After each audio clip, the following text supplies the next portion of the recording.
Okay, Joan, go ahead. Mhm. Welcome and thank you for joining Seyfarth's webinar, Protection and Cybersecurity, Safeguarding Trade Secrets in the Digital Age. All participants are in listen-only mode.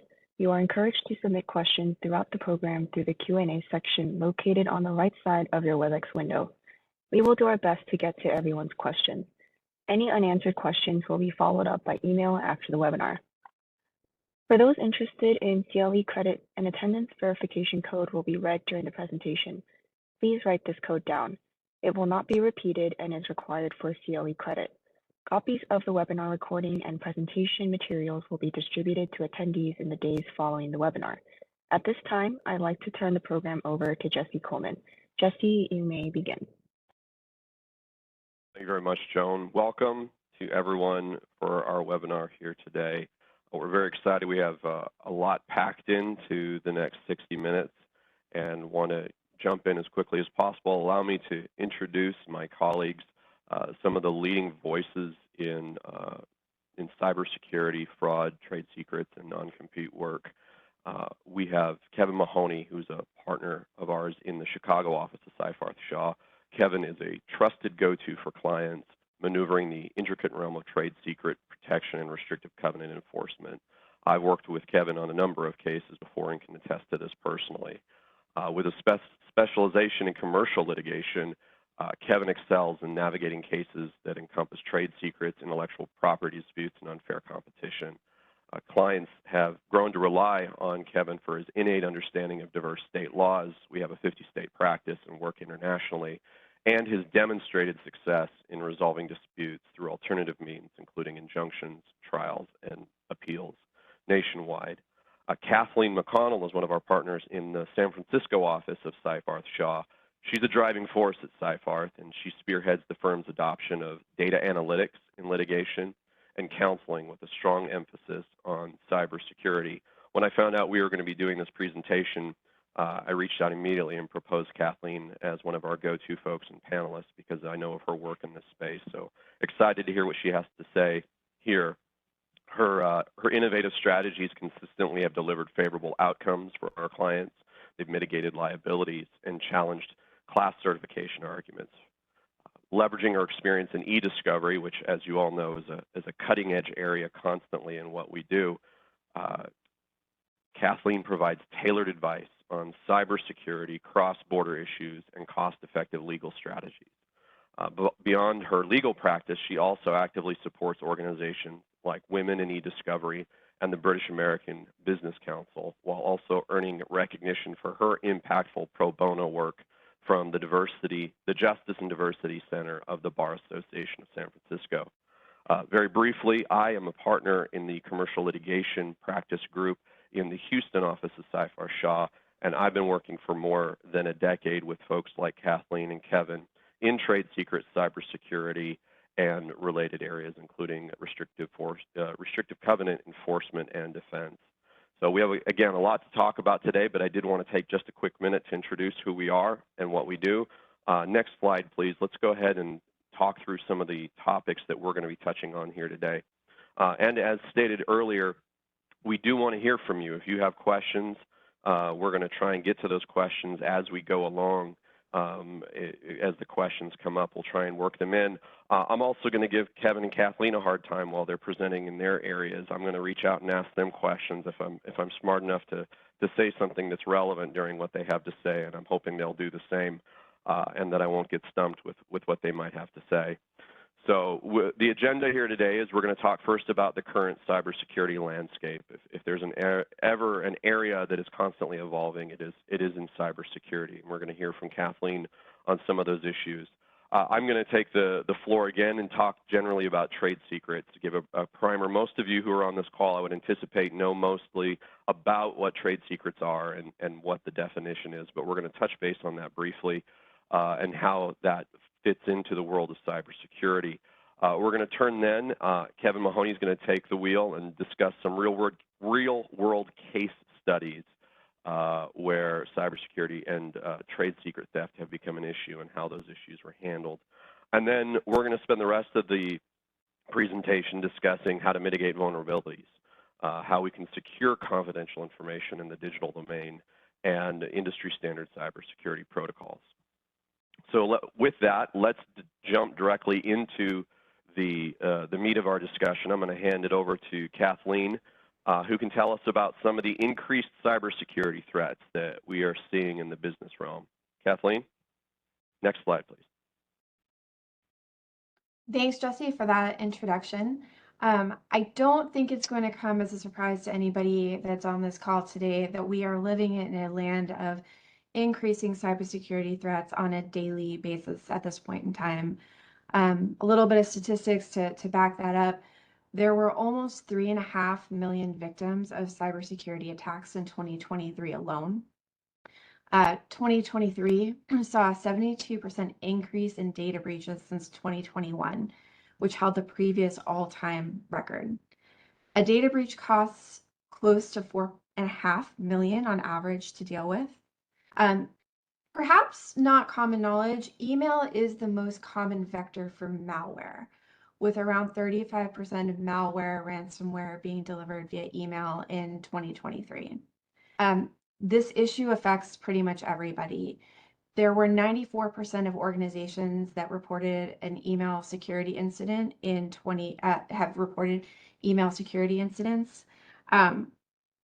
We know that not all incidents are reported, so if we're getting 94% that are reporting, perhaps the safe bet to say that number is closer to 100 across the board. Business email compromises accounted for $2.7 billion in losses in 2022. So this is a huge area of exposure, not only financially, but of course, the aspect we're focusing on today from a trade secret perspective as well.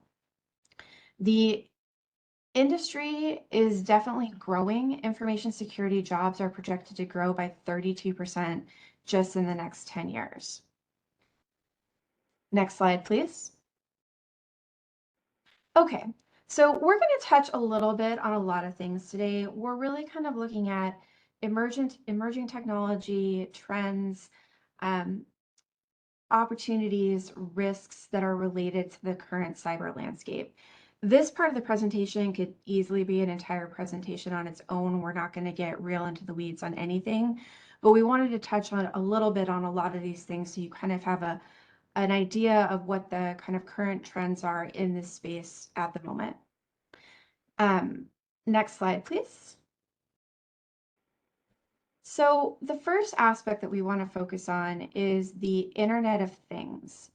The number of Internet of Things devices is estimated to reach 27 million by 2025.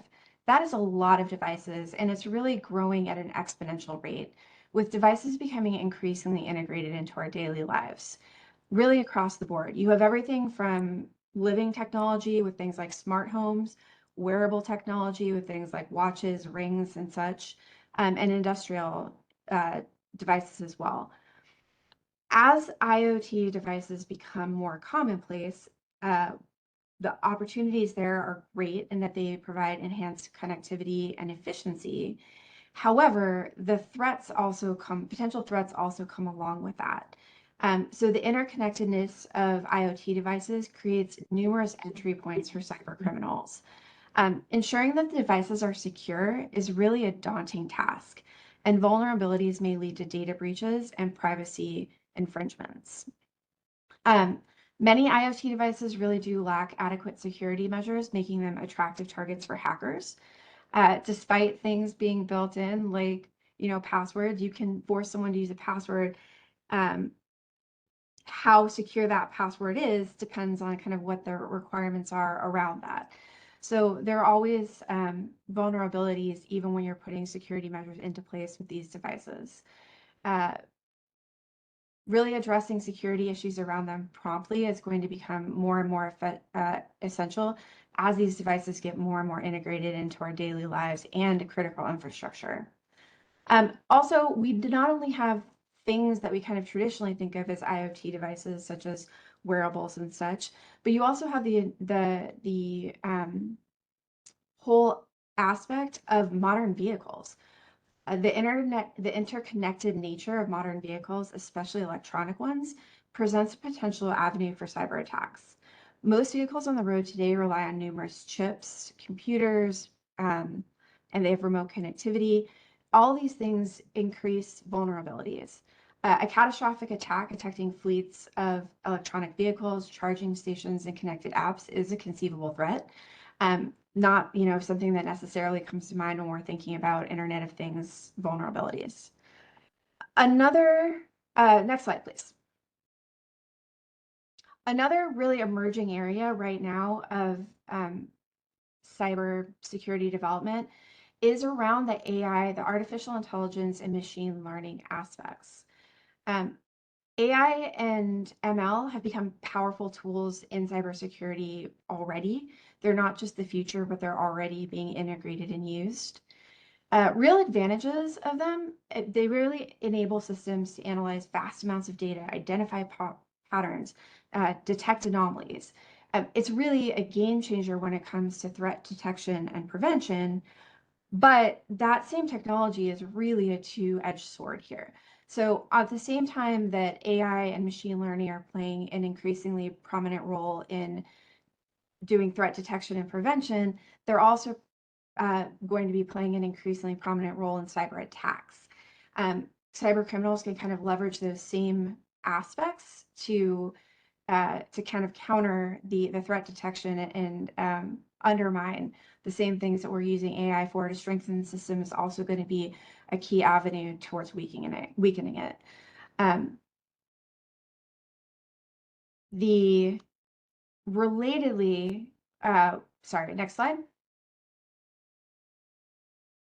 So another area that is, I don't know if I'd say emerging as so much as has been emerging over the last couple of years and is really continuing to emerge. Like we're just seeing massive migrations in the cloud computing space. So I would say that it's fairly rare at this point that most of our clients are not, most of our clients have a really significant emphasis in the cloud with their data storage. We do have, of course, some that are still locally stored, but the vast majority of a lot of our clients is really the data is very much cloud-based these days.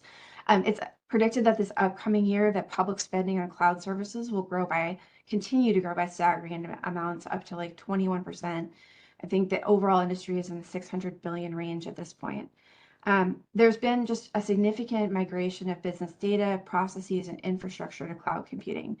The advantages here are really clear. You have faster time to market, increased productivity, cost reduction, and improved flexibility. However, this shift is not without the challenges that come along with it. Cloud-based threats such as reduced visibility and control, misconfigured cloud storage and settings, you've got vulnerable cloud applications, potentially incomplete data deletion. We've seen a lot of that in the news the last couple of weeks here alone. Potential compliance issues, depending on where that data is being stored, and migration concerns. These things are all going to continue to impact businesses. Also, we've seen a real increase in cloud environment intrusions. They went up by 75% just from 2022 to 2023. An avenue of attack for these cloud-based environments tends to be rooted in identity-based techniques. They're certainly not the only avenue of attack in cloud-focused environments, but they are common. So it's fairly common for adversaries to rely on valid credentials to achieve initial access into cloud-based environments. These credentials are often obtained via potentially accidental credential leakages, brute force attacks, very, very common phishing and social engineering, other types of credential stealing, also insecure self-service password reset services, and insider threats. One of the things that we also see is not only once a threat actor is in an environment, but they are not only attempting to get in, but then they're attempting to stay. So achieving persistence kind of at the identity level is commonly achieved by registering additional authentication factors, or privilege escalation, where you might see threat actors escalate privileges by modifying policies or adding identities to privileged roles or groups. So managing cloud-based risks is going to continue to be a growing concern for companies going forward. Next slide. Kathleen, I can see a situation here where all three of these things come together that you've described. You've got a device like a car where you've identified that there's the Internet of Things that's applied. There are multiple apps that are in that car. There's potentially AI or machine learning that's going on to assist those apps, whether it's in the form of the communications. I don't know. Sometimes I talk to my car now, like I talk to my phone. There's back and forth AI there, and then all of that information is increasingly being maintained on the cloud.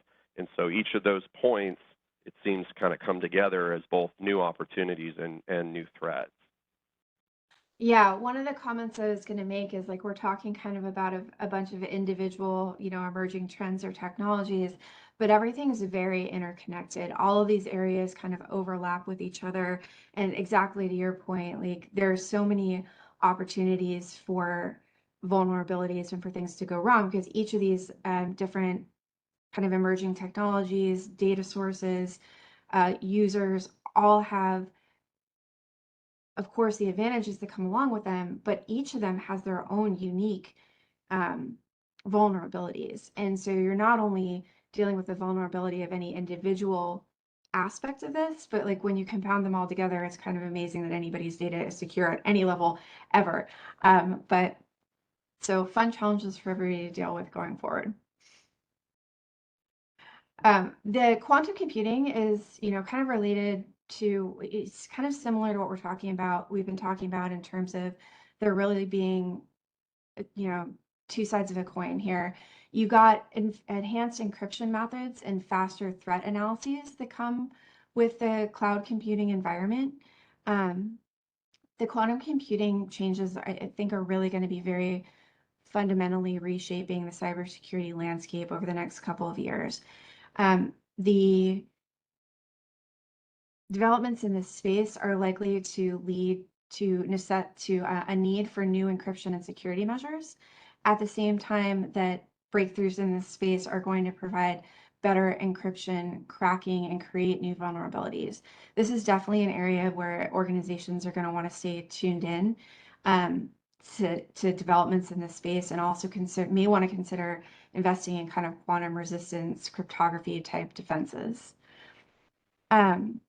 Another kind of emerging area that we've seen, particularly over the last couple of years, coupled not just with the technology, but also with the laws that are regulating in this space, are biometric authentication. Biometrics are great in some ways because they offer really convenient and secure authentication methods. They enable you to reduce reliance on passwords. And when we say biometric authentication, we're really talking about things such as fingerprint, facial recognition. They're really becoming much more prevalent. But anytime you're collecting that kind of data, the other side of the coin there is that data is now available to be potentially subject to an attack, used as part of spoofing efforts. So again, great opportunities, but risks that come along with it. Next slide. And I think I'm close to the end of my time here, but I'm going to spend just a little bit touching on a couple of these aspects. We touched briefly on ransomware earlier on the call. Ransomware is really one of the most evolving and highest likelihood of attack methods of vulnerabilities in the cyberspace.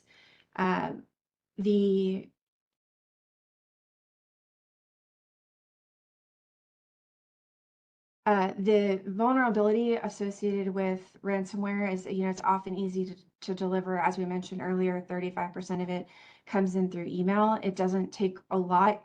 You don't need to have somebody, on the inside that is necessarily intending to do anything malicious. You get a lot of inadvertent triggering of malware and ransomware that comes in as part of an attack. The ways to kind of protect against, ransomware, other malware type activities, phishing type activities, you're going to start seeing this concept of zero trust cybersecurity come up. It's really a concept that's been gaining traction in recent years. You may have heard the words, and it's really just the positioning of treating every user and device, regardless of their location, as a potential threat. It's a really proactive way to kind of implement safeguards against both insider threats, external breaches, and even lateral movement within the network.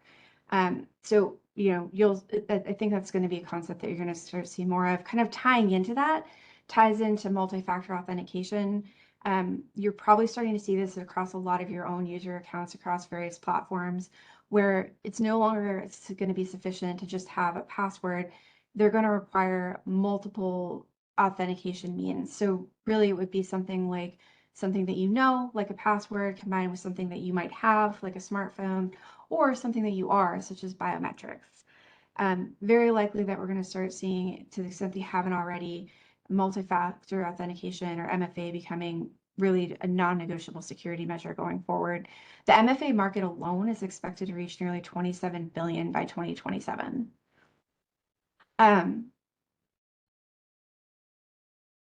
The other thing about ransomware too is not only is it targeting individuals and organizations these days, but also critical infrastructure and municipal services. So just, lots of opportunities for weaknesses there.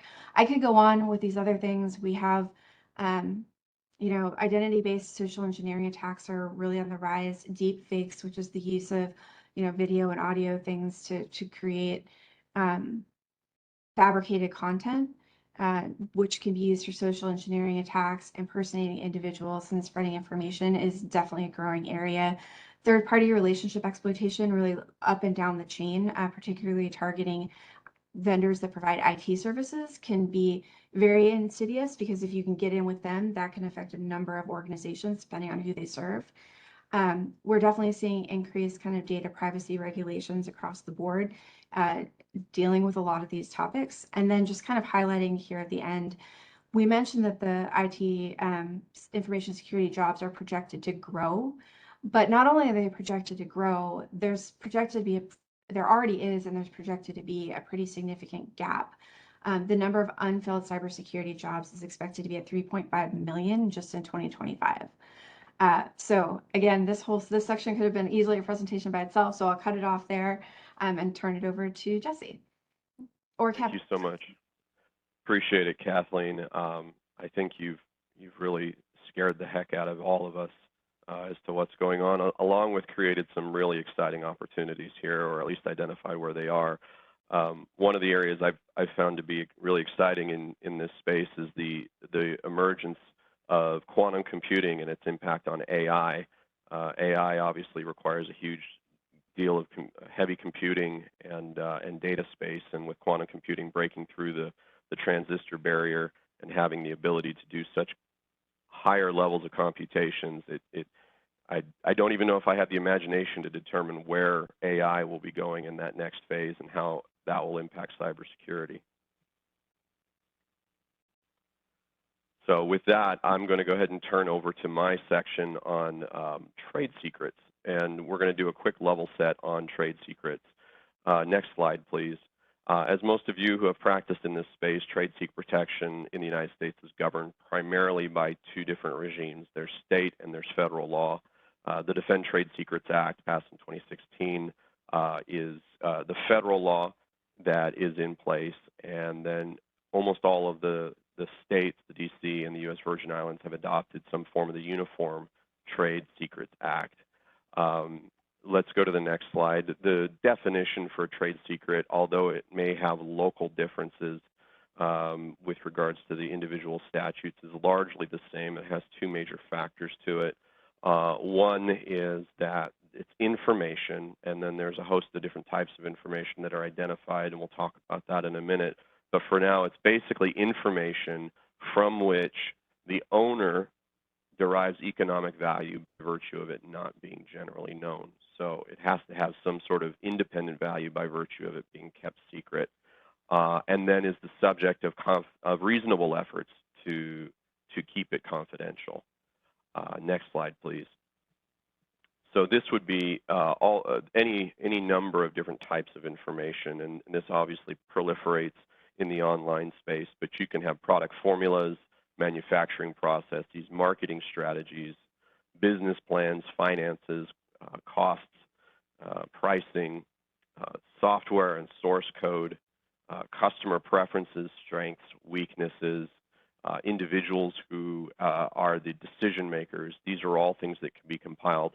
A quick note on negative research in many jurisdictions, and negative information, or knowing what it is that doesn't work, is a trade secret. Knowing where it is that you don't want to go with something where a party has already tried and failed to make a commercially viable product or service can be just as valuable than knowing some of the details on where to go in order to avoid the costs that are associated. And then generally the idea of know-how. These are all examples of trade secrets, information that needs to be protected in order to maintain its economic value. Next slide, please. So courts will look at what reasonable efforts are on a case-by-case basis. It's not the same in every circumstance. The concept of reasonableness will be determined oftentimes by a fact finder, with the judge in a bench trial or a jury in a jury trial. They're going to look at the efforts taken. They're going to look at the information itself. They're going to look at the benefits of maintaining it confidentially. They're going to look at the costs associated with doing so. As the case law in Zavian versus Marsh-McLennan has stated, when determining the reasonableness of its efforts, each owner must further assess the value of the material it seeks to protect, the extent of the threat of theft, and the ease of theft in determining how extensive their measures should be.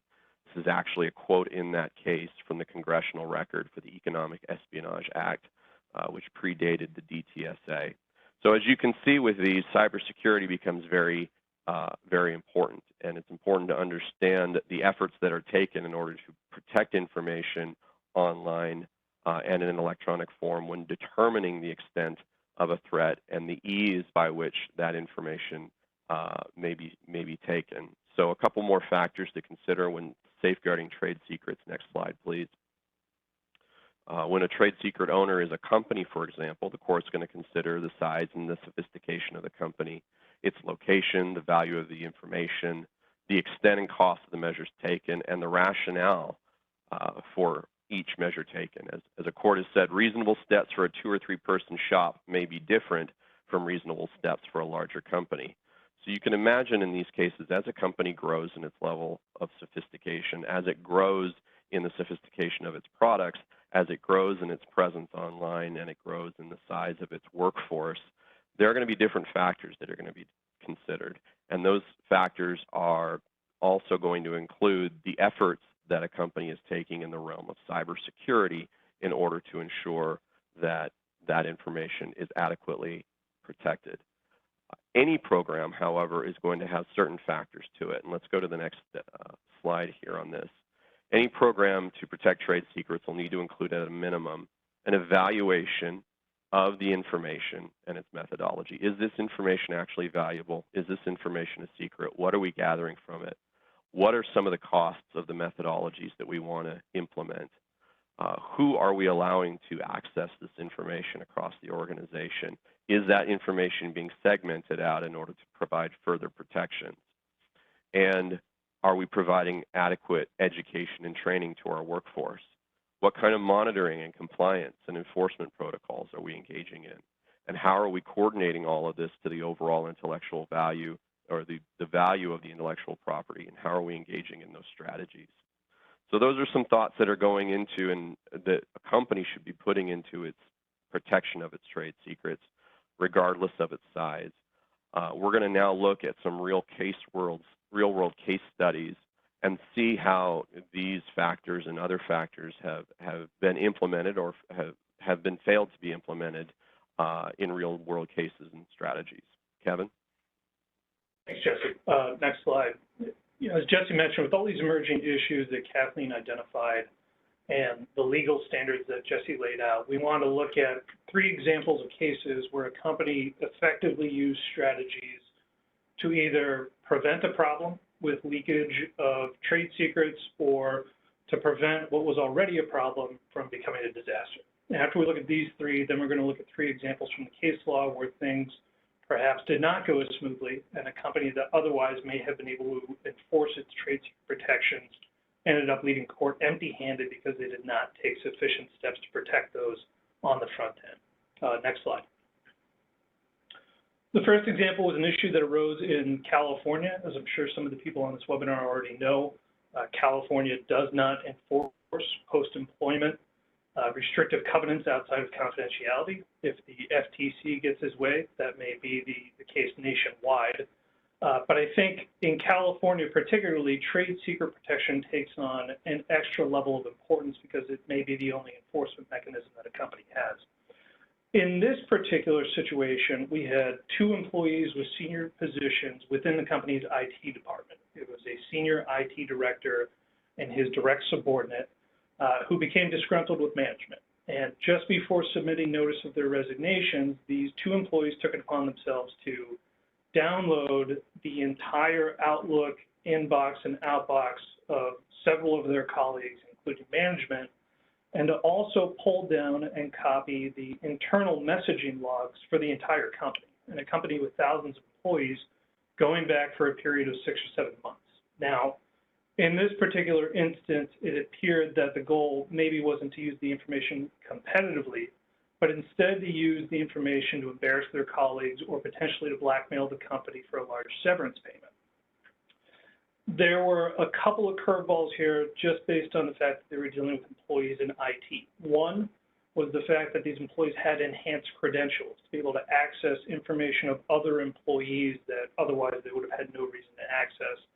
And the second was these employees had access to and control over some of the company's monitoring tools and software that was meant to alert to these issues in the first place. One of the very first things they did, the means of exfiltration in this case, was a Google Drive account, which would normally be logged in the company's software.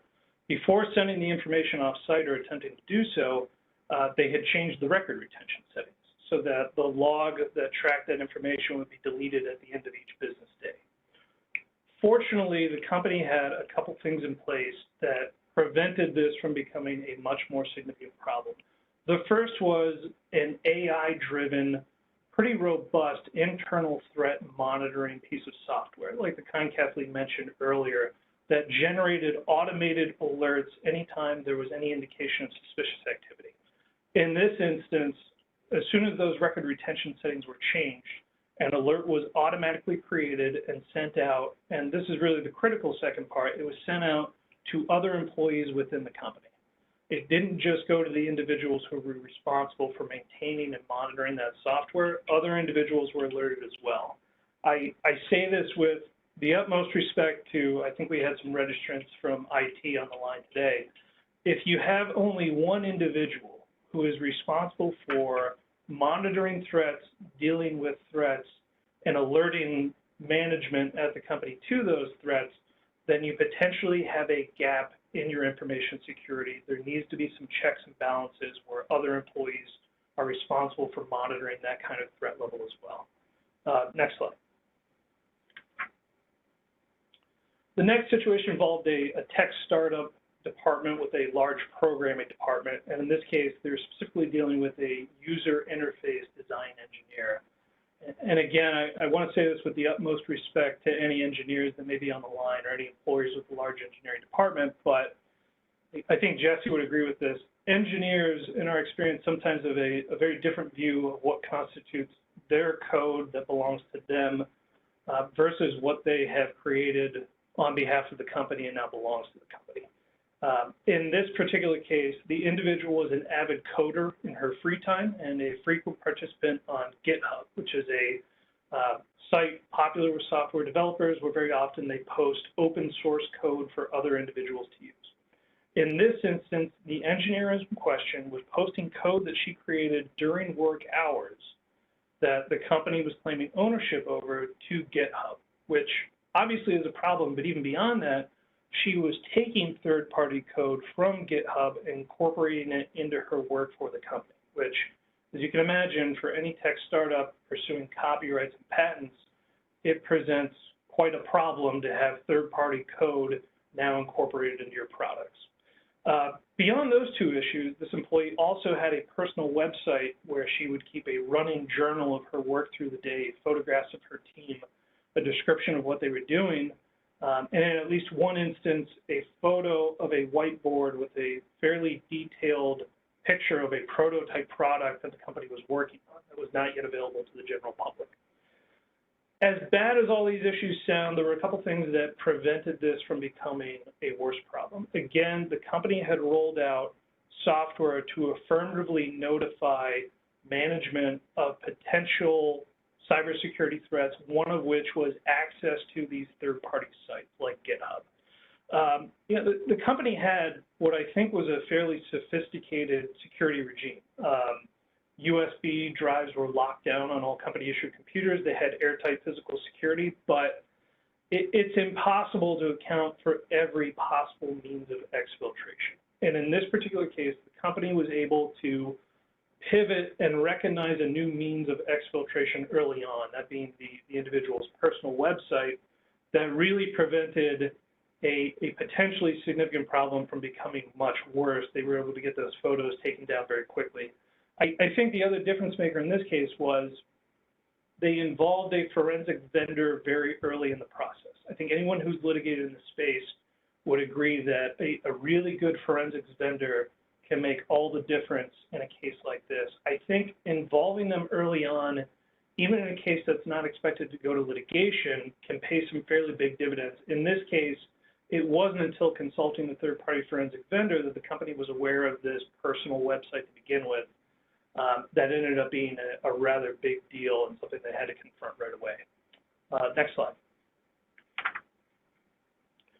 The third case I want to talk about is something that we're seeing more and more often, again, with the continued use of entirely remote employees, particularly employees who are overseas.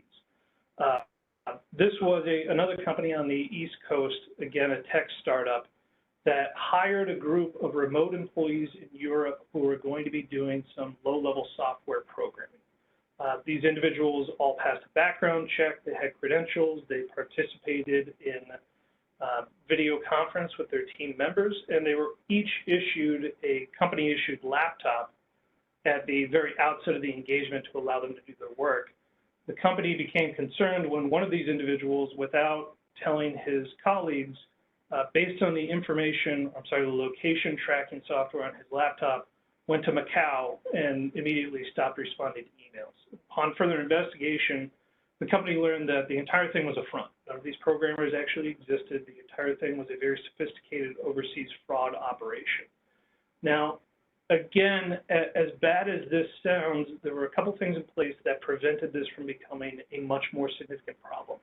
And the first one was siloing of information. We hear that a lot in cases that information was only available on a need-to-know basis. But in this instance, it turned out that that was exactly right.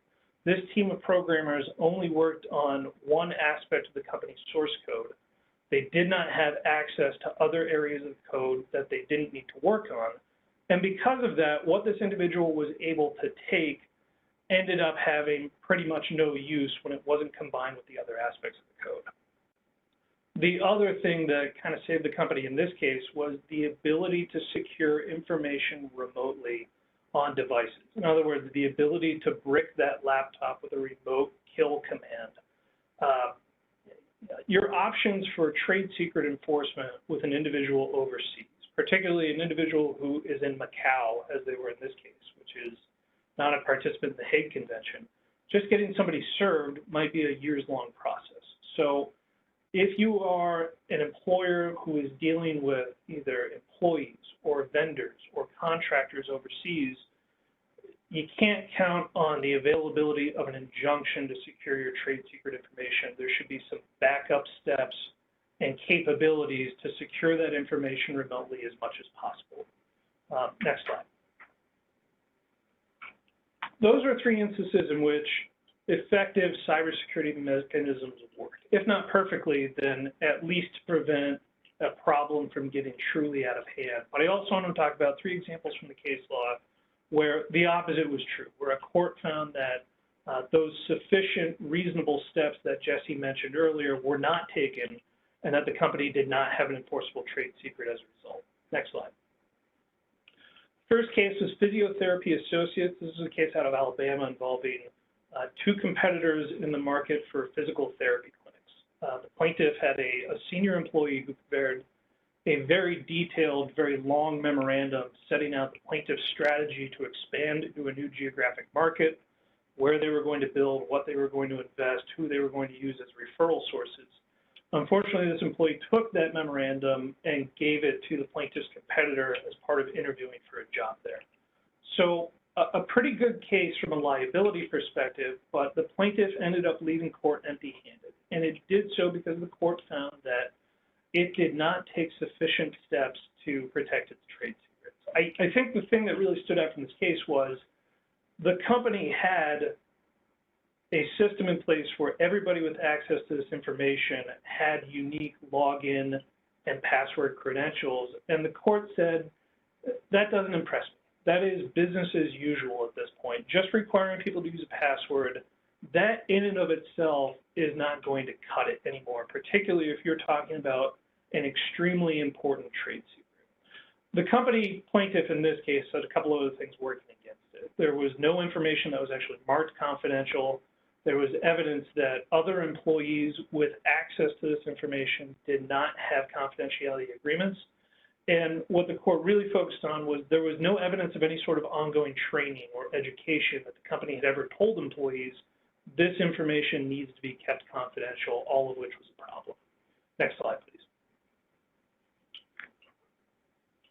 Yellowfin Yachts versus Barker Boatworks. Again, this is another case where the evidence of liability seemed pretty strong. There was an executive at a yacht building company who left to found his own competing organization, and on his last day downloaded hundreds of files containing detailed customer lists, design specifications for the boats, and undeniably used all of this in his new venture. Regardless, the court found, and the 11th Circuit upheld, a summary judgment decision finding that the trade secrets were unprotectable. I think what this case really highlights is something that we see often in our practice, which is where the company's policy says one thing, but the practice is quite different. The company had a written policy that everyone had to sign a confidentiality agreement, but this particular executive had just never signed one. And that slipped through the cracks, and he was given access to the information anyway. The company had an official policy that nobody could use something like Gmail or a cloud computing device to transmit information themselves, but the evidence showed that whatever the policy was, this particular executive did that for years, and in fact had done so with the encouragement of his colleagues to allow him to work from home. What the court really focused on was that despite knowing that this executive had done so, had sent confidential information to a personal account for years, the company never asked for it back. Nobody ever emailed this individual and said, hey, Bob, all of that confidential information you've sent yourself for the past 5 years, we need that back. All of that taken together, the court found there were not sufficient steps to protect the company's trade secrets information, and the plaintiff walked home empty-handed as a result. Next slide. The last example I want to give is BCOWW Holdings. This is a case out of Western Texas. Again, one with fairly good evidence of liability, but where the plaintiff was ruled against because information that the company was characterizing as a trade secret was shared with third-party vendors without any confidentiality agreements in place. And I wanted to highlight this case because I think this often gets overlooked.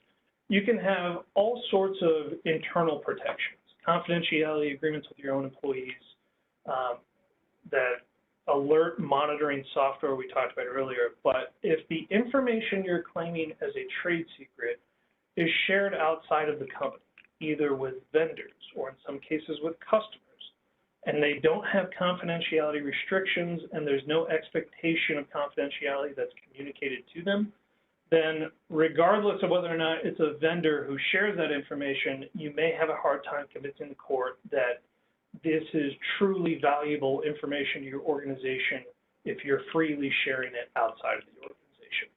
Next slide.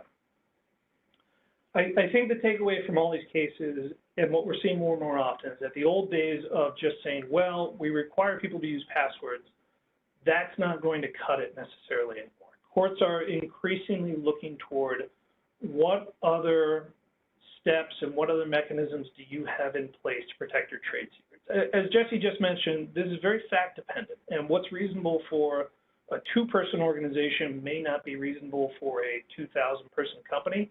But if you're a large organization and the only thing you have to point to is, well, everybody has to use a password, that may not go very far with the court anymore. Beyond that, I really think, particularly with the example of the overseas employee who turned out not to exist, having information segmented and being available only on a need-to-know basis is something that courts are increasingly looking toward and increasingly asking, well, your policy says need-to-know basis, but is that actually what's in practice at your organization? And then beyond that, ongoing training for employees, beyond just having them sign a confidentiality agreement, but actually following up with them and making sure they understand what does that confidentiality obligation mean? How do you protect against third-party threats like the kind Kathleen identified earlier? That's something that courts are increasingly looking toward for a plaintiff who is alleging this is the information that drives our success as an organization. Next slide. As far as the types of cases we're seeing, I echo what Kathleen mentioned earlier, which is that the ease of cloud-based file transfer services really seems to be taking front stage in a lot of the misappropriation cases that we're seeing. I think people have gotten very used to using these in working remotely, and I cannot tell you how many cases we've seen over the past 2 or 3 years where information is being exfiltrated via Google Drive, in particular, seems to be the popular mode of exfiltration these days. The remote work environment has made it harder to discern actual threats from business as usual, and it's made it harder to account for those threats of misappropriation as well. Phishing, particularly through email, and the use of generative AI and phishing schemes continues to be a large problem. And external threats from overseas employees where you have limited enforcement options continues to give a lot of our clients headaches, and I think will for the foreseeable future. Next slide. I think any robust trade secrets protection program has to include these factors at a minimum: ongoing communication and education, information security systems, and data security protocols. And again, what third-party restrictions are in place for dealing not just with your internal employees, but with vendors, customers, and contractors as well. Next slide. Kevin, we've got a question here on the stage, and I think this is an interesting one for all 3 of us if we have an opportunity. The question is, how does ransomware as a top cybersecurity threat play into the protection of trade secrets? And are there known instances of data theft as part of a ransomware resulting in disclosure of trade secrets? And I'll go ahead and take a quick crack at that. You know, absolutely, ransomware is a constant cybersecurity threat. It can result in the disclosure of trade secrets. Obviously, someone who is engaged in ransomware, this is going to be somebody who has the intent of stealing confidential, proprietary, and/or trade secret information. I've seen it a lot in my practice. I'm a co-chair of the Healthcare, Pharmaceutical, and Life Sciences practice group here at Seyfarth. I see this in the area of protected health information. Oftentimes, literally ransomed the information from hospital facilities. There are HIPAA disclosure breaches at issue. But to the question, I think that there is an analog to the question of what trade secrets are. There's a risk analysis that goes into the determination as to whether or not something has been shared as protected health information in order to determine a HIPAA breach. This is something the Office of Civil Rights will look at very closely in determining whether there needs to be some follow-up remedial measures that are taken, whether or not there needs to be some sort of fines associated. And so there's a reasonableness process that goes into that, not exactly the same as a trade secret disclosure situation, but nonetheless, determining whether or not reasonable efforts have been taken, there is an analog there. And so many of the things that have been discussed here today, I think the level of cybersecurity that you are taking, the updating of your firewalls, the insurance that you have industry standard protections. I'd like to reiterate something Kevin has said a number of times as well, is that this is all a fact-by-fact, case-by-case analogy or situation. This is an analysis that is not a one-size-fits-all. Some situations may involve, again, depending on the factors that were raised, 2 or 3 different elements may be sufficient. Confidentiality agreements, a minimal degree of training, passwords. Other situations where the information is more robust, the company is larger, the eyes on the information are greater, additional factors may be needed. There is no one determining situation for that. But let me ask Kathleen and Kevin if you have had an opportunity to run into this, and I'll run through the remainder of the slides once we've addressed the question. Yeah, I mean, maybe not in the traditional ransomware sense, but the instance I mentioned earlier where the employee went overseas and had taken a large volume of code just before doing so, that appeared to be a ransom situation. The demand was, pay me in Bitcoin or I'm not going to return this code.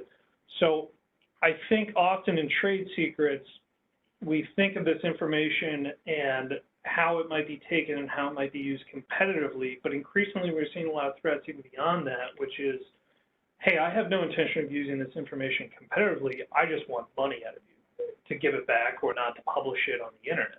So it just adds another level of complexity. It's another level of risk that employers need to take into account in considering what do they need to be worried about and how could this information be used against them.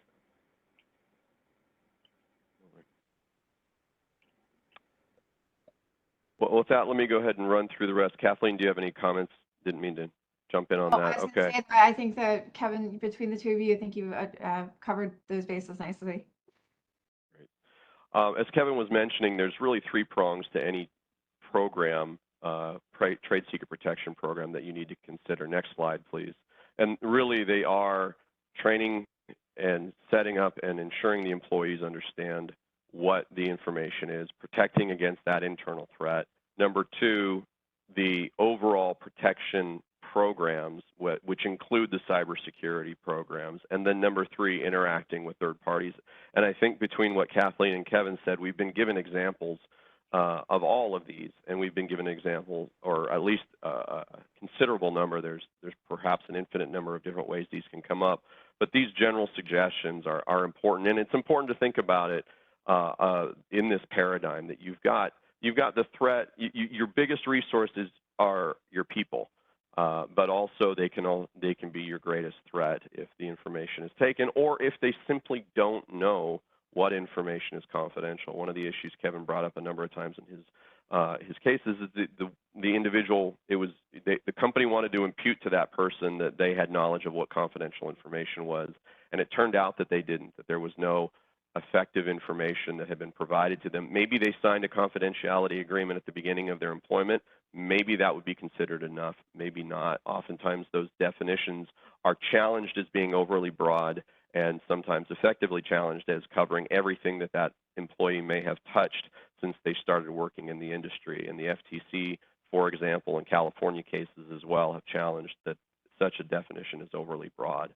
So with regards to employees and the requirements there needs to be continuing education of your employee workforce.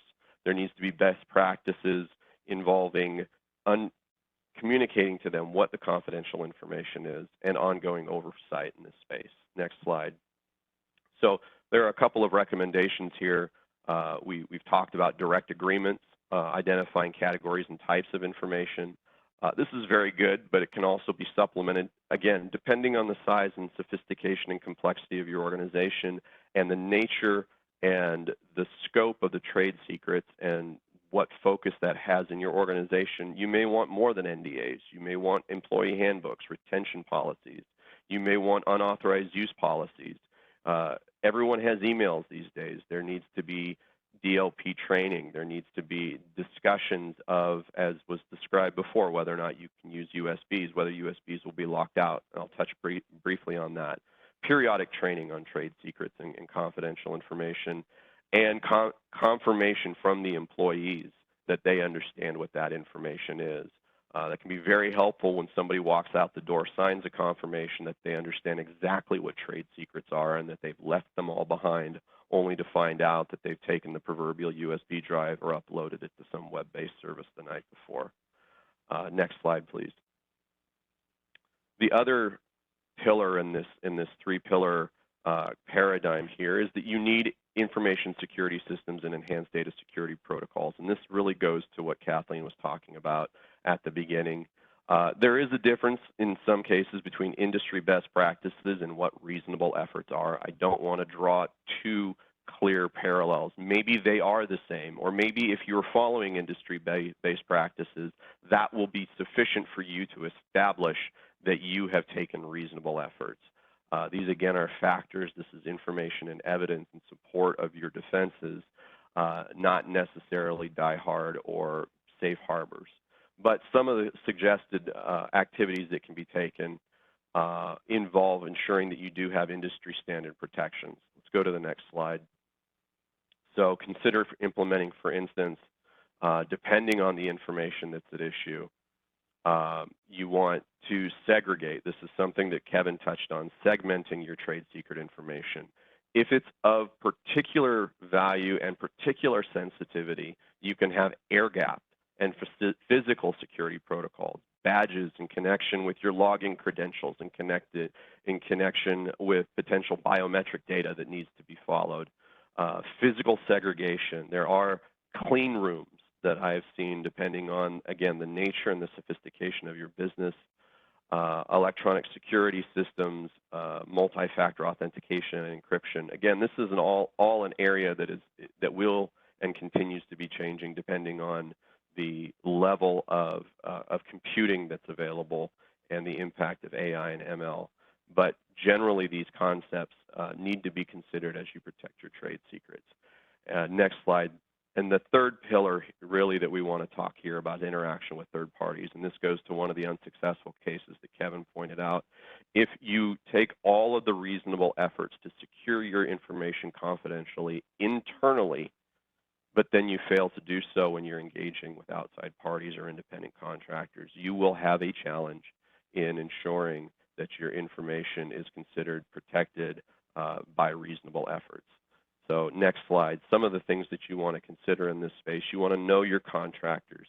You want to engage in pre-engagement due diligence regarding the parties that you want to work with. You want to determine whether or not there are situations in the past where they have either been sued or investigated for failure to protect information. You want to communicate with them. You want your NDAs with your third-party contractors to be just as strong as your NDAs with your employees, maybe even more strongly so, because you don't have the ability to continue to monitor them in their own independent spaces when working with you. And you want, as you do with exit interviews with your employees, you want adequate closeout procedures following the determination of the relationships. Next slide, please. So I want to get here and have the last 2 minutes allow for some closing thoughts on folks. I want to put out a shameless plug for our blog. Here is where we do a lot of our best work and we put out a lot of our best analysis. We are very closely following the FTC's determinations and final rule banning non-competes. We're watching the 2 flagship cases that are addressing it. We're looking at the final rule and doing extensive analysis on what's occurring there, and we invite you to take a look at that. Before we get to the end, next slide, please.